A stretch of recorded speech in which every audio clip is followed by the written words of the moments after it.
pagi hari ini kita akan melanjutkan pembelajaran kita, yaitu pembelajaran Bible.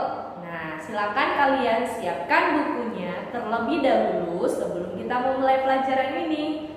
Sudah siapkan bukunya? Oke, selanjutnya jangan lupa ambil Alkitabnya juga ya. Nah, sebelum kita memulai pembelajaran kita, mari kita berdoa terlebih dahulu.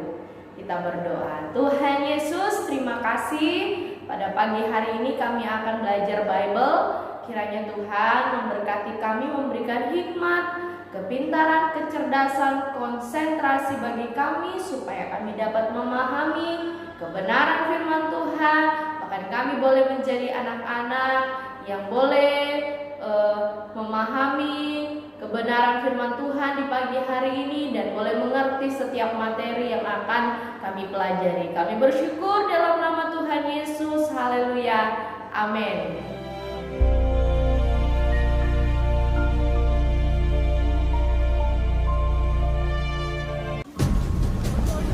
Adapun Yusuf telah dibawa ke Mesir, dan Potifar, seorang Mesir, pegawai istana Fir'aun, kepala pengawal raja, membeli dia dari tangan orang Ismail yang telah membawa dia ke situ. Maka tinggallah ia di rumah tuannya, orang Mesir itu. Maka Yusuf mendapat kasih tuannya. Kepada Yusuf diberikannya kuasa atas rumahnya, dan segala miliknya diserahkannya pada kekuasaan Yusuf. Tuhan memberkati rumah orang Mesir itu karena Yusuf. Tuhan menyertai Yusuf, sehingga ia menjadi seorang yang selalu berhasil dalam pekerjaannya. Adapun Yusuf itu manis sikapnya dan elok parasnya. Selang beberapa waktu, istri tuannya memandang Yusuf. Walaupun dari hari ke hari perempuan itu membujuk Yusuf, Yusuf tidak mendengarkan bujukannya itu. Tetapi Yusuf menolak. Sebab engkau istrinya. Bagaimana mungkin aku melakukan kejahatan yang besar ini dan berbuat dosa terhadap Allah? Pada suatu hari, masuklah Yusuf ke dalam rumah untuk melakukan pekerjaannya. Lalu perempuan itu memegang baju Yusuf, tetapi Yusuf meninggalkan bajunya di tangan perempuan itu dan lari keluar. Ketika dilihat perempuan itu bahwa Yusuf meninggalkan bajunya dalam tangannya dan telah lari keluar, perkataan itu jugalah yang diceritakan perempuan itu kepada Potifar. Begitulah aku diperlakukan oleh hambamu itu. Baru saja didengar oleh tuannya perkataan yang diceritakan istrinya kepadanya, maka bangkitlah amarahnya. Lalu Yusuf ditangkap oleh tuannya dan dimasukkan ke dalam penjara, tempat tahanan-tahanan raja dikurung. Demikianlah Yusuf dipenjarakan di sana. Tetapi Tuhan menyertai Yusuf dan melimpahkan kasih setianya kepadanya, dan membuat Yusuf kesayangan bagi kepala penjara itu. Sebab itu kepala penjara mempercayakan semua tahanan dalam penjara itu kepada Yusuf, dan segala pekerjaan yang harus dilakukan di situ dialah yang mengurusnya. Karena Tuhan menyertai dia, dan apa yang dikerjakannya dibuat Tuhan berhasil.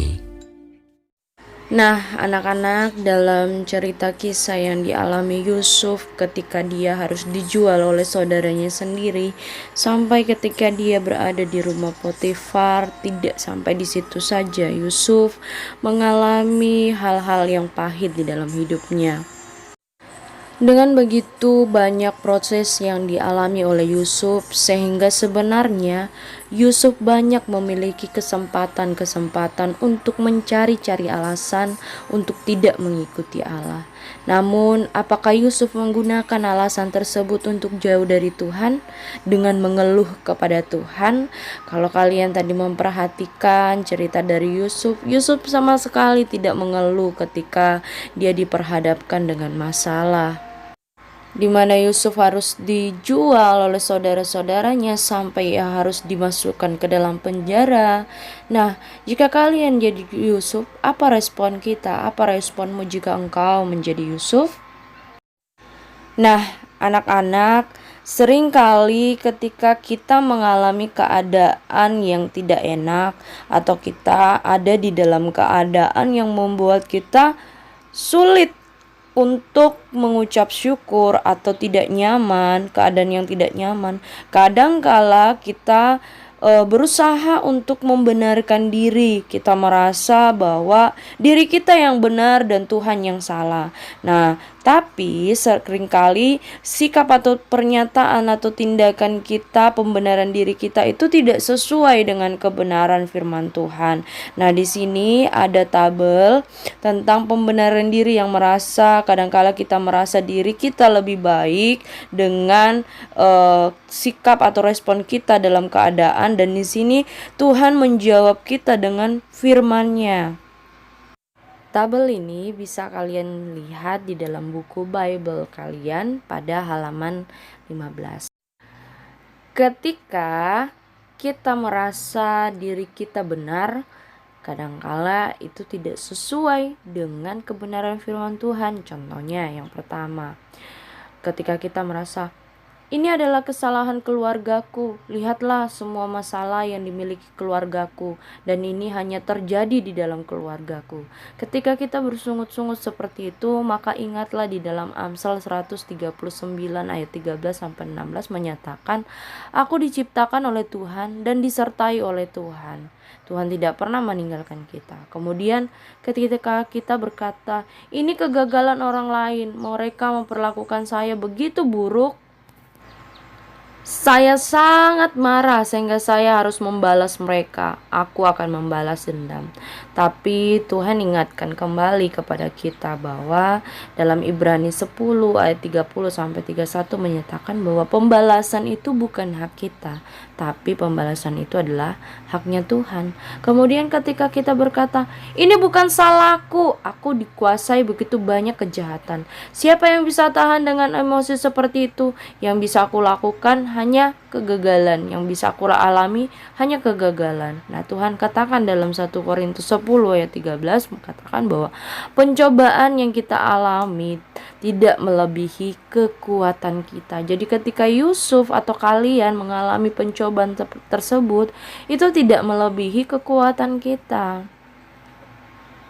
Nah, selanjutnya ketika mungkin kita berkata, ini tidak adil, tidak ada yang memiliki banyak masalah sebanyak yang saya miliki. Tidak ada tujuan, hanya banyak ujian-ujian yang Tuhan berikan kepada kita.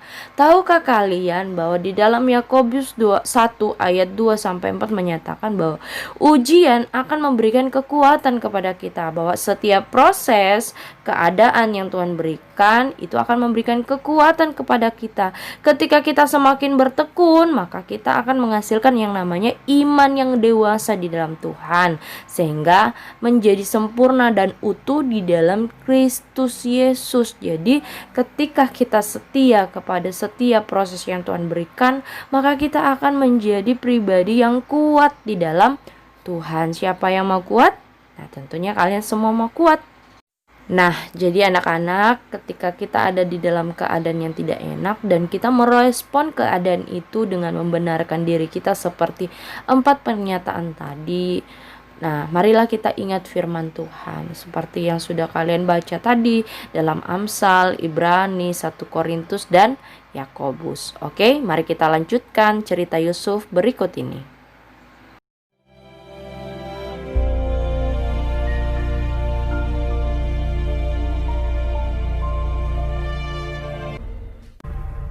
Demikianlah Yusuf dipenjarakan di sana. Tetapi Tuhan menyertai Yusuf dan melimpahkan kasih setianya kepadanya, dan membuat Yusuf kesayangan bagi kepala penjara itu. Sesudah semuanya itu terjadilah bahwa juru minuman Raja Mesir dan juru rotinya membuat kesalahan terhadap tuannya. Maka murkalah Fir'aun kepada kedua pegawai istananya, kepala juru minuman dan kepala juru roti itu, dalam penjara tempat Yusuf dikurung. Demikianlah mereka ditahan beberapa waktu lamanya. Pada suatu kali bermimpilah mereka keduanya, baik juru minuman maupun juru roti Raja Mesir yang ditahan dalam penjara itu. Ketika pada waktu pagi Yusuf datang kepada mereka, segera dilihatnya bahwa mereka bersusah hati. Kami bermimpi, tetapi tidak ada orang yang dapat mengartikannya. Lalu kata Yusuf kepada mereka, Bukankah Allah yang menerangkan arti mimpi? Ceritakanlah kiranya mimpimu itu kepadaku. Kemudian juru minuman itu menceritakan mimpinya kepada Yusuf. Katanya, Dalam mimpiku itu, tampak ada pohon anggur di depanku. Pohon anggur itu ada 3 caranya. Buah anggur itu kuambil, lalu kuperas ke dalam piala Firaun. Kemudian kusampaikan piala itu ke tangan Firaun. kata Yusuf kepadanya, Beginilah arti mimpi itu. Ketiga carang itu artinya 3 hari. Dalam 3 hari ini, Firaun akan meninggikan engkau dan mengembalikan engkau ke dalam pangkatmu yang dahulu. Dan engkau akan menyampaikan piala ke tangan Firaun seperti dahulu kala. Tetapi ingatlah kepadaku, apabila keadaanmu telah baik nanti, tunjukkanlah terima kasihmu kepadaku dengan menceritakan hal ikhwalku kepada Firaun. Dan tolonglah keluarkan aku dari rumah ini. kepala juru roti, berkatalah ia kepadanya, Aku pun bermimpi juga. Tampak aku menjunjung 3 bakul berisi penganan. Ada berbagai-bagai makanan untuk Fir'aun. Tetapi burung-burung memakannya dari dalam bakul yang di atas kepalaku. Yusuf menjawab, Beginilah arti mimpi itu. Dalam 3 hari ini, Firaun akan meninggikan engkau dan menggantung engkau pada sebuah tiang, dan burung-burung akan memakan dagingmu dari tubuhmu. Dan terjadilah pada hari ketiga, hari kelahiran Fir'aun, maka Fir'aun mengadakan perjamuan untuk semua pegawainya. Kepala juru minuman itu dikembalikannya ke dalam jabatannya, sehingga ia menyampaikan pula piala ke tangan Fir'aun. Tetapi kepala juru roti itu digantungnya, seperti yang ditakdirkan Yusuf kepada mereka. Tetapi Yusuf tidaklah diingat oleh kepala juru minuman itu, melainkan dilupakannya.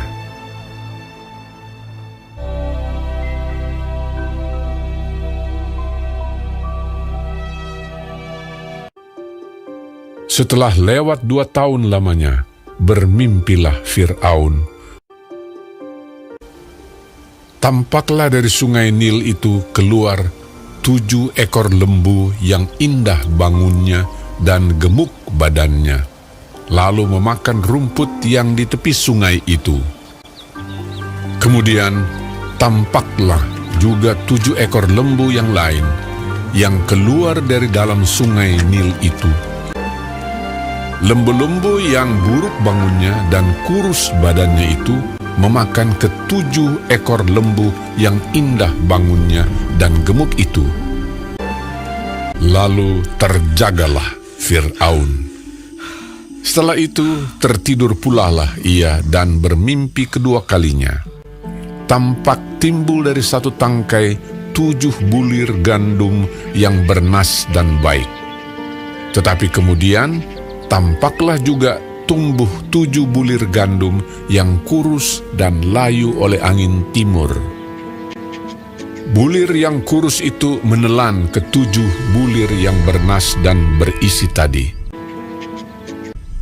Lalu terjagalah Fir'aun. Pada waktu pagi, gelisahlah hatinya. Lalu disuruhnyalah memanggil semua ahli dan semua orang berilmu di Mesir. Fir'aun menceritakan mimpinya kepada mereka, tetapi seorang pun tidak ada yang dapat mengartikannya kepadanya. Lalu berkatalah kepala juru minuman kepada Fir'aun, Hari ini ada di sana seorang muda Ibrani, hamba kepala pengawal istana itu. Kami menceritakan mimpi kami kepadanya, lalu diartikannya kepada kami mimpi kami masing-masing. Demikianlah pula terjadi. Kemudian Fir'aun menyuruh memanggil Yusuf. Berkatalah Fir'aun kepada Yusuf, Aku telah bermimpi, dan seorang pun tidak ada yang dapat mengartikannya. Tetapi telah kudengar tentang engkau.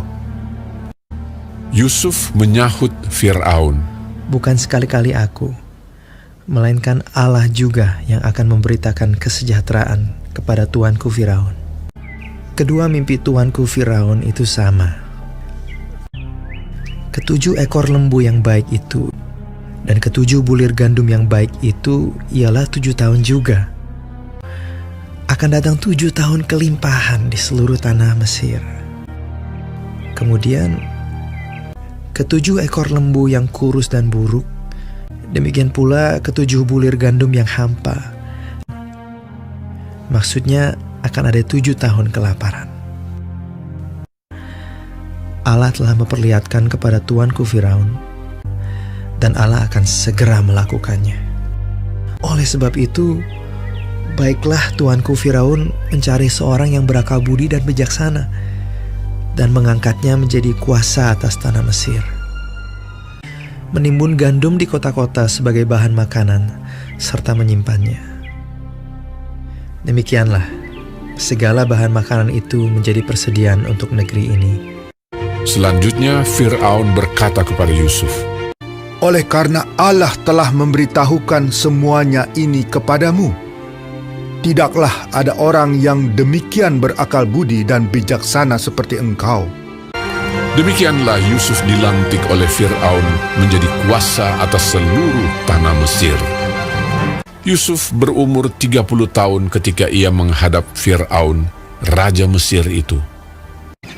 Maka Yusuf mengumpulkan segala bahan makanan ke-7 tahun kelimpahan yang ada di tanah Mesir.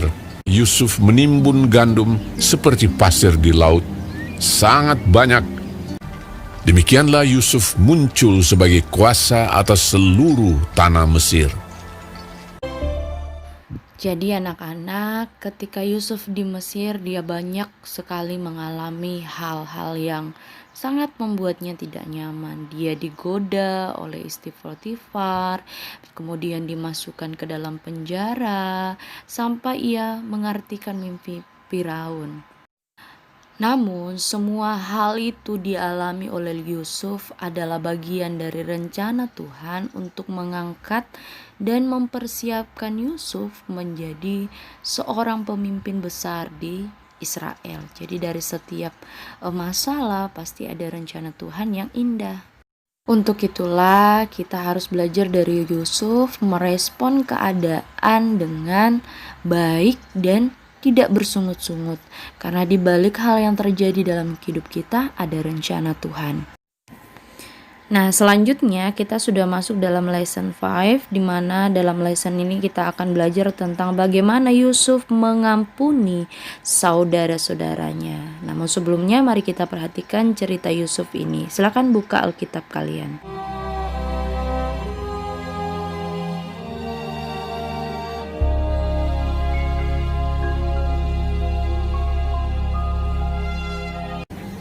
Setelah lewat ke-7 tahun kelimpahan yang ada di tanah Mesir itu, mulailah datang 7 tahun kelaparan, seperti yang telah dikatakan Yusuf.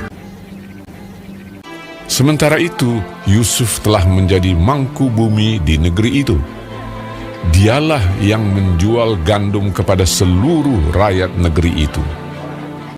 juga dari seluruh bumi datanglah orang ke Mesir untuk membeli gandum dari Yusuf.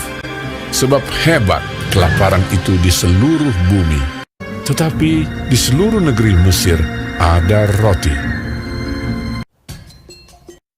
Sebab ada kelaparan di tanah Kanaan. Setelah Yakub mendapat kabar bahwa ada gandum di Mesir, berkatalah ia kepada anak-anaknya, "Pergilah ke sana dan belilah gandum di sana untuk kita, supaya kita tetap hidup dan jangan mati." Lalu pergilah 10 orang saudara Yusuf untuk membeli gandum di Mesir. Jadi ketika saudara-saudara Yusuf datang, kepadanyalah mereka menghadap dan sujud dengan mukanya sampai ke tanah. Ketika Yusuf melihat saudara-saudaranya, segeralah mereka dikenalnya. Memang Yusuf mengenal saudara-saudaranya itu, tetapi dia tidak dikenal mereka. Berkatalah ia kepada mereka, Dari mana kamu? Kamu ini pengintai.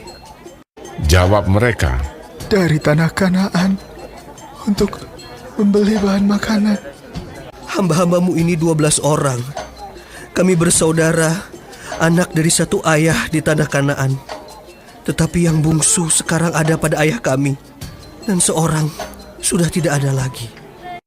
Lalu kata Yusuf kepada mereka, Sudahlah. Kamu ini pengintai. dan dimasukkannya mereka bersama-sama ke dalam tahanan 3 hari lamanya. Pada hari yang ketiga berkatalah Yusuf kepada mereka, Biarkanlah dari kamu bersaudara tinggal seorang terkurung dalam rumah tahanan. Tetapi saudaramu yang bungsu itu haruslah kamu bawa kepadaku. ia mengambil Simeon dari antara mereka, lalu disuruh belenggu di depan mata mereka. Tetapi pergilah kamu, bawalah gandum untuk meredakan lapar seisi rumahmu. Sesudah itu, mereka pun memuat gandum itu ke atas keledai mereka, lalu berangkat dari situ. Ketika seorang membuka karungnya untuk memberi makan keledainya di tempat bermalam, dilihatnyalah uangnya ada di dalam mulut karungnya. Uangku dikembalikan. Lihat, ada dalam karungku. Ketakutanlah mereka. Ketika mereka sampai kepada Yakub, ayah mereka, di tanah Kanaan, mereka menceritakan segala sesuatu yang dialaminya. Dan Yakub, ayah mereka, berkata kepadanya, "Kamu membuat aku kehilangan anak-anakku. Yusuf tidak ada lagi, dan Simeon tidak ada lagi. Sekarang Benyamin pun hendak kamu bawa juga. Aku inilah yang menanggung segala-galanya itu." Lalu berkatalah Ruben kepada ayahnya, Serahkanlah dia ke dalam tanganku, maka dia akan kubawa kembali kepadamu. tetapi jawabnya, Anakku itu tidak akan pergi ke sana bersama-sama dengan kamu. Jika dia ditimpa kecelakaan di jalan yang akan kamu tempuh, maka tentulah kamu akan menyebabkan aku yang ubanan ini turun ke dunia orang mati karena duka cita.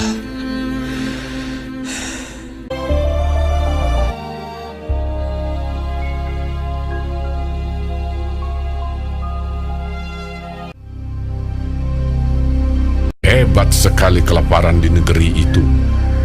Dan setelah gandum yang dibawa mereka dari Mesir habis dimakan, berkatalah ayah mereka, Pergilah pula membeli sedikit bahan makanan untuk kita.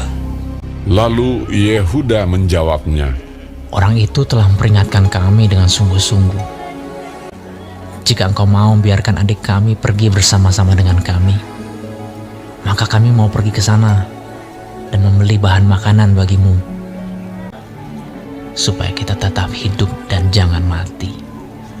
ayah mereka berkata kepadanya, Jika demikian, ambillah hasil yang terbaik dari negeri ini.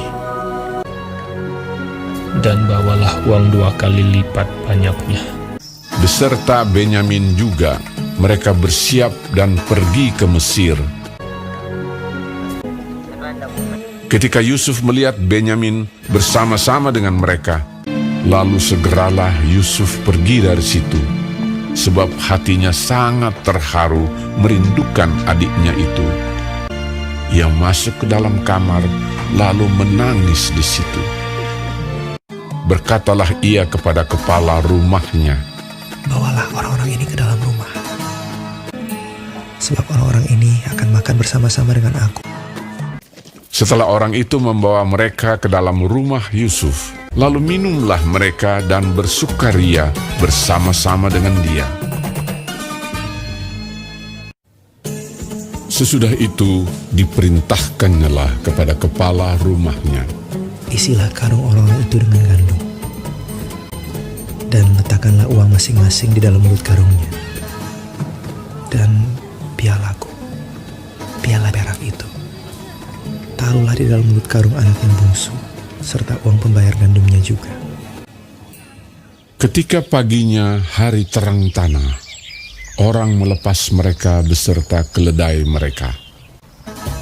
Tetapi baru saja mereka keluar dari kota itu, belum lagi jauh jaraknya, berkatalah Yusuf kepada kepala rumahnya, Bersiaplah, kejarlah orang-orang itu. Lalu segeralah mereka masing-masing menurunkan karungnya ke tanah dan masing-masing membuka karungnya.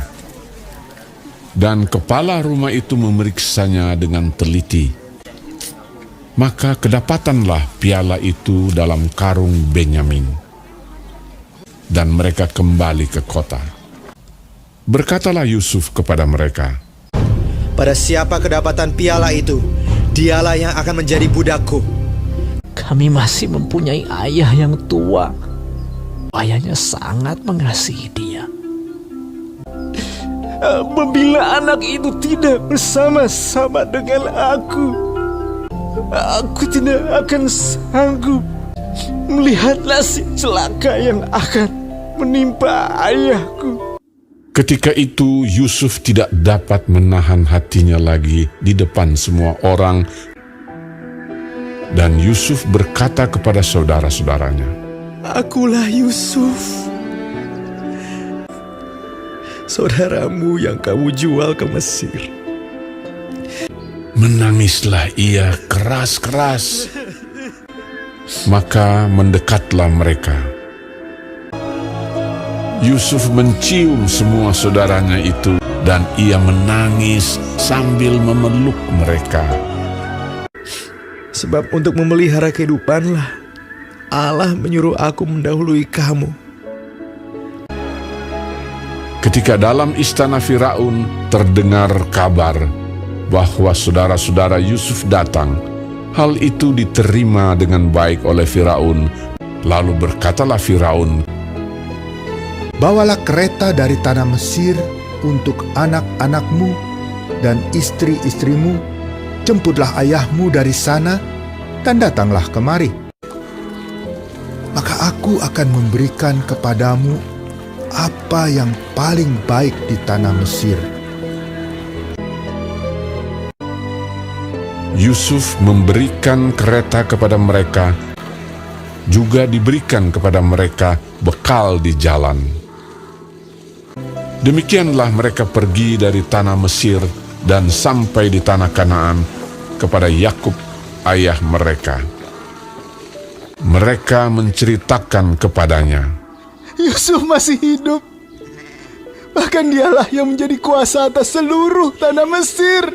ketika mereka menyampaikan kepadanya segala perkataan yang diucapkan Yusuf.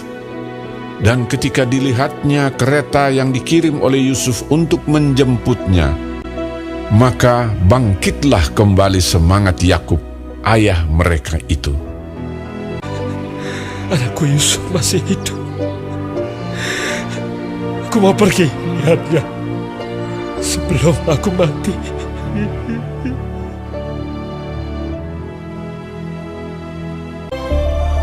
Nah, anak-anak, itu dia bagaimana proses Yusuf mengampuni saudara-saudaranya. Yusuf di sini tetap menunjukkan kasih kepada saudaranya. Bukanlah hal yang mudah untuk Yusuf mengambil keputusan mengampuni saudara-saudaranya. Tapi Yusuf berani mengambil keputusan dan tidak menyimpan sakit hati sehingga ia membalas perbuatan saudara-saudaranya dengan kasih.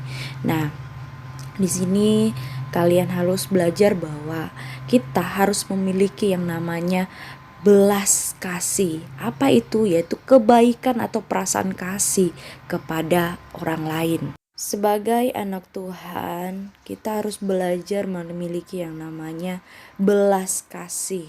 Nah, di sini misalnya akan mengajak kalian, di sini juga ada di dalam buku Bible kalian bisa lihat di halaman 17. Nah, di sini kita akan mencocokkan setiap pernyataan tersebut dengan ayat Alkitab. Nah, yang pertama, kita dapat menghampiri Allah dengan keyakinan sehingga kita akan menerima belas kasih dan anugerahnya saat kita membutuhkannya.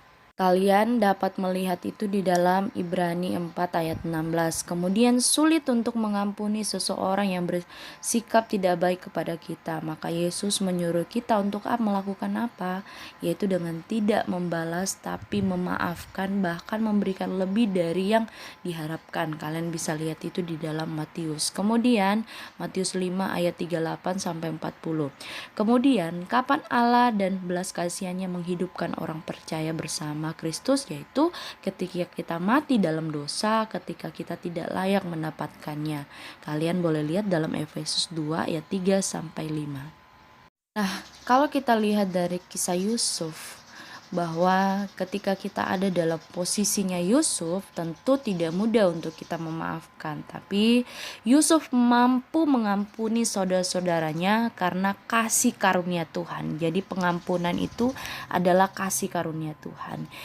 Yusuf diberikan kekuatan oleh Tuhan untuk mengampuni saudara-saudaranya oleh karena ia menyadari kasih karunia Tuhan di dalam hidupnya. Jadi anak-anak, pengampunan adalah kasih karunia Allah. Allah telah mengampuni kita yang berdosa ini, dan hanya karena kasih karunia Tuhan sajalah yang membuat kita bebas dari dosa.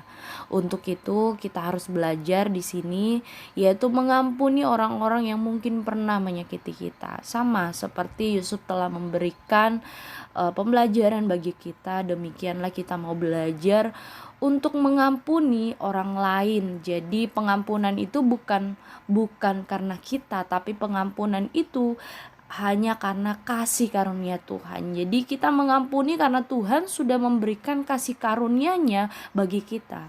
Tentu kita tahu bahwa kalian sadari bahwa kita ini adalah manusia yang berdosa. Nah, untuk kita bisa diampuni, kita harus mengampuni orang lain. Sama seperti Tuhan Yesus telah mengampuni kita. Dan ini sudah dilakukan oleh Yusuf. Setelah Yusuf berdamai dengan saudara-saudaranya, Yusuf mengulurkan belas kasih kepada saudara-saudaranya dengan memaafkan mereka. Jadi ketika kita mengampuni, kita harus menunjukkan sebuah tindakan. Nah, tindakannya itu apa? Tindakan yaitu kasih, seperti yang dilakukan oleh Yusuf. Kasih yang dilakukan oleh Yusuf kepada saudara-saudaranya yaitu Yusuf memelihara keluarganya selama bertahun-tahun dalam kelaparan. Nah, hubungan Yusuf dan saudara-saudaranya dipulihkan karena Yusuf mau mengampuni saudaranya dan tidak meminta imbalan dari semua kejahatan yang telah dilakukan oleh saudara-saudaranya kepada dirinya. Nah, di sini Yusuf percaya bahwa ada tujuan Allah baginya untuk berada di Mesir. Jadi, anak-anak, pahami bahwa kita harus belajar percaya bahwa segala sesuatu yang tidak enak untuk kita alami ada maksud Tuhan. Sehingga kita tidak perlu sakit hati atau menyimpan benci kepada orang-orang yang telah memproses hidup kita. Mungkinkah itu saudara kita, atau mungkinkah itu orang tua kita, atau orang-orang di sekeliling kita yang mungkin kita pernah sakit hati. Ingatlah seperti yang Yusuf telah alami, maka Yusuf telah menemukan sesuatu yang indah dan tujuan Tuhan di dalam hidupnya. Demikianlah juga dengan kehidupan kita.